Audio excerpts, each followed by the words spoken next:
Nanginig ang lupa sa umagang tahimik. Biglang gumuho ang mga pangarap at panaginip. Mga gusali na sira, mga tahanan ay nabiyak. Sa bawat sigaw at luha, puso'y tila nabasag. Sa General Santos at karatig na bayan, ramdam ang takot ng bawat mamamayan. Mga daan ay napuno ng abo at bato, ngunit buhay at pag-asa'y hindi naglaho. Kahit mabigat ang ating pinagdaraanan, may lakas pa ring bumangon at lumaban. Hindi tayo susuko, hindi tayo bibitaw. Kahit ang mundo'y tila gumuho sa ating harap,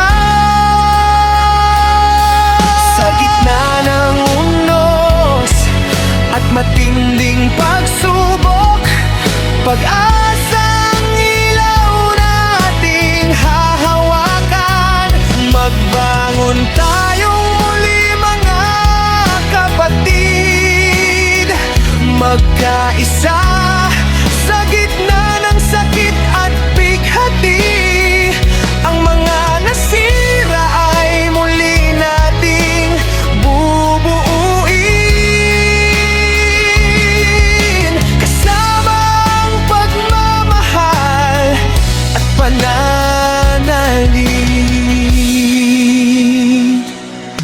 May mga paralalang napinsala, may mga tindahang nawasak bigla, ngunit may mga pusong handang tumulong sa bawat nangangailangan ng pag-aruga.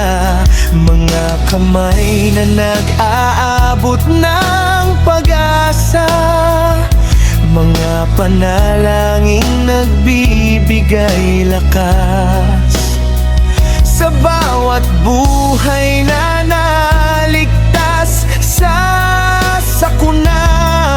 May dahilan pa rin upang lumaban. At kung minsan ay tila wala nang bukas, tumingin sa paligid at makikita mo ang liwanag. Sa bawat taong handang dumamay, may bagong umagang naghihintay. Hindi tayo susuko, hindi tayo bibitaw. Kahit malakas ang lindol na dumaan sa General Santos, Sarangani at Mindanao, babangon tayo ng mas matatag kaysa noon.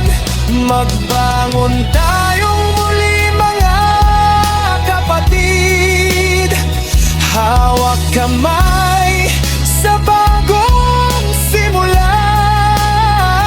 Ang mga guo ay magiging alaala ng katatagan ng bawat Pilipino. Mula sa mga guho, sisibol ang pag-asa. Mula sa dilim, sisikat ang umaga, magbangon ka. Mindanao, magbangon ka. Pilipinas,